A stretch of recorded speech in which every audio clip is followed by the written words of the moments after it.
vì dân. Bao nhiêu quyền hạn đều của dân.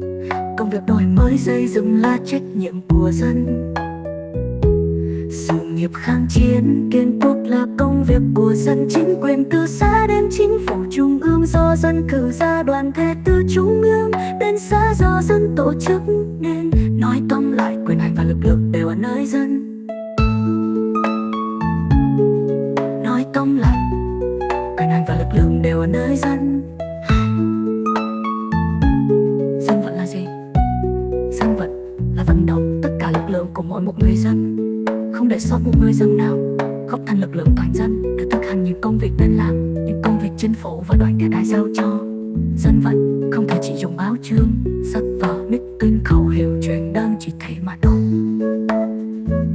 Trước nhất là phải tìm mọi cách giải thích cho mỗi một người dân hiểu rõ ràng việc đó là lợi ích cho họ và nhiệm vụ của họ.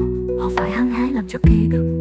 Điểm thứ hai là bất cứ việc gì đều phải bàn bạc với dân, hỏi ý kiến và kinh nghiệm của dân, cùng với dân đặt kế hoạch cho thiết thực và hoàn cảnh địa phương, đội động viên và tổ chức toàn dân ra thi hành. Trong lúc thi hành phải theo dõi, giúp đỡ, đôn đốc khuyến khích dân. Khi thi hành xong phải cùng với dân kiểm thảo lại công việc, rút kinh nghiệm, phê bình, khen thưởng. Dân vận, dân vận, dân vận, dân vận.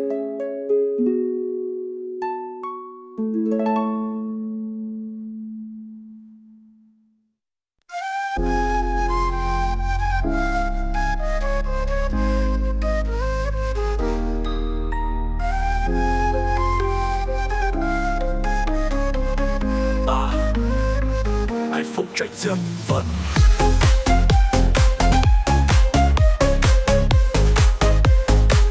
Ai phụ trách dân vận.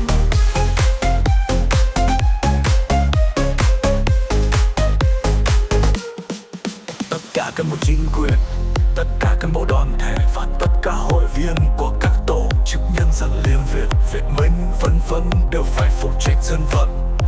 Thí dụ trong phong trào thi đua cho đồ ăn, đồ mặc, cán bộ chính quyền và cán bộ đoàn thể địa phương phải cùng nhau bàn tính kỹ càng, cùng nhau chia công rõ rệt, rồi cùng nhau đi giải thích cho dân hiểu, cổ động dân, giúp dân đặt kế hoạch, tổ chức nhân công, sắp xếp việc làm, khuyến khích đôn đốc theo dõi, giúp đỡ dân giải quyết những điều khó khăn.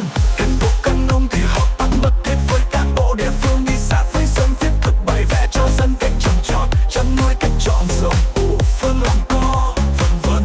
Những hội viên các đoàn thể thì phải xung phong thi đua làm để làm kiểu mẫu cho dân, giúp dân làm. Xung phong thi đua làm để làm kiểu mẫu cho dân, giúp dân làm.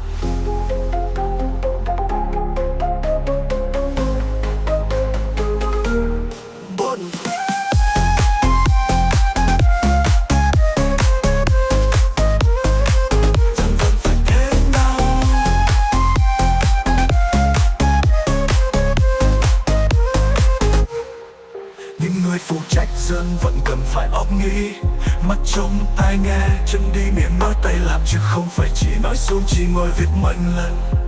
Óc nghĩ, mắt trông tai nghe, chân đi miệng nói tay làm, chứ không phải chỉ nói xuống chỉ ngồi viết mệnh lệnh. Học phải thật thà nhúng tay vào việc, học phải thật thà nhúng tay vào việc, học phải thật thà nhúng tay vào việc, học phải thật thà nhúng tay vào việc. Khuyết điểm to ở nhiều nơi là xem khinh việc dân vận, cử ra một ban hoặc vài người mà thường cử những cán bộ kém rồi bỏ mặc. Họ vẫn được thì tốt, phần không được cũng mặc. Nhưng cán bộ khác không trông nom giúp đỡ thì cho mình không có trách nhiệm dân vận. Đó là sai lầm rất to, rất có hại. Đó là sai lầm rất to, rất có hại. Đó là sai lầm rất to, rất có hại. Đó là sai lầm rất to, rất có hại. Lực lượng của dân rất to, việc dân vận rất quan trọng. Dân vận kém thì việc gì cũng kém, dân vận khéo thì việc gì cũng thành công.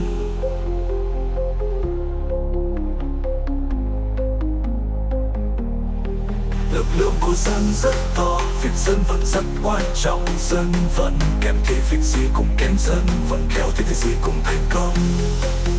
Dân vận kém thì việc gì cũng kém, dân vận khéo thì việc gì cũng thành công.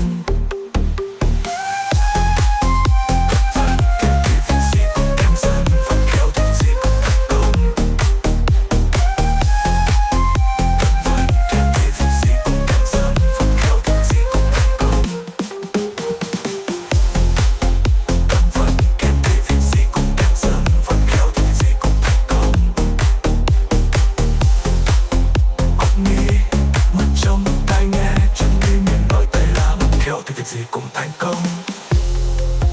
Óc nghĩ, mắt trong tai nghe, chân đi mệt mỏi tay là dần vẫn kéo thì việc gì cũng thành công. Óc nghĩ, mắt trong tai nghe, chân đi mệt mỏi tay là dần vẫn kéo thì việc gì cũng thành công.